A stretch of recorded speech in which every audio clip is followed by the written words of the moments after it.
గడిచిన వైకాపా ప్రభుత్వానికి దోపిడీ అవినీతిపై ఉన్న శ్రద్ధ ప్రజల అవసరాలపై లేకపోయిందని విద్యార్థుల నుంచి రైతుల వరకు ఎదుర్కొంటున్న ఇబ్బందులే నిదర్శనమన్నారు.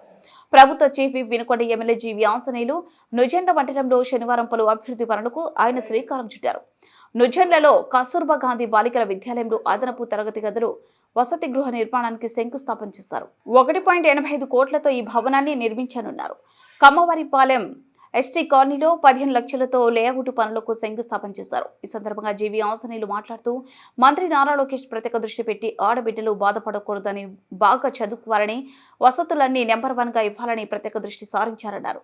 5 ఏళ్ల వైసీపీ పాలనలో కనీస అదనపు తరగతి గదులు నిర్మాణం పూర్తి చేయలేకపోయారని, బాలికలకు అదనపు వసతి గృహం కూడా నిర్మించలేకపోయారని మండిపడ్డారు. కేజీబీవీ బాలికల అదనపు గదుల వసతి గృహ నిర్మాణం కోసం 1,85,00,000 రూపాయలు మరి ఎన్డీఏ ప్రభుత్వం శాంక్షన్ ఇవ్వడం జరిగింది. నారా లోకేష్ గారు మంత్రి గారు ప్రత్యేక దృష్టి పెట్టి ఎక్కడ ఆడబిడ్డలు బాధపడకూడదు, వాళ్ళు బాగా చదువుకోవాలి, వాళ్ళకి వసతులన్నీ కూడా నంబర్ 1గా ఇవ్వాలని మంత్రి లోకేష్ గారు దీని మీద ప్రత్యేక దృష్టి సారించడం జరిగింది. ముఖ్యంగా గత ప్రభుత్వం నిర్లక్ష్యం వలన అదనపు గదులు నిర్మాణం చేపట్టలేకపోయారు.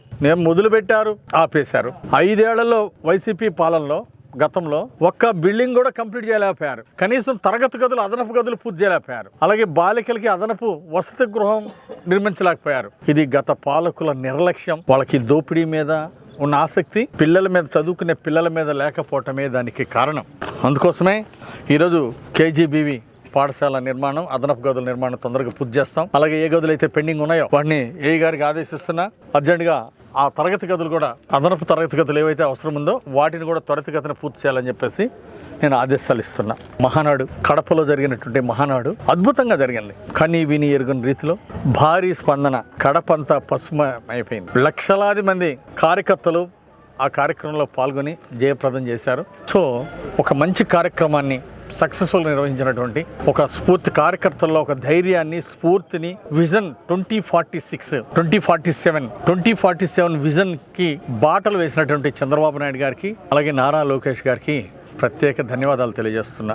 అలాగే మరి ఇక్కడ ఈరోజు డిఎంఎఫ్ గ్రాంట్ లో కమ్మవారిపాలెం దగ్గర ఎస్టీ కాలనీ 15 లక్షల రూపాయలతో అక్కడ లేఅవుట్ ఒకటి తయారు చేయడానికి ఈరోజు శంకుస్థాపన చేస్తున్నాం. గత పాలకులు ఎస్సీలు గాని ఎస్టీలకు గాని సరిగా ఇల్లు ఇచ్చినటువంటి దాఖలాలు లేవు. అట్లాగే 5 సంవత్సరాలు ఇల్లు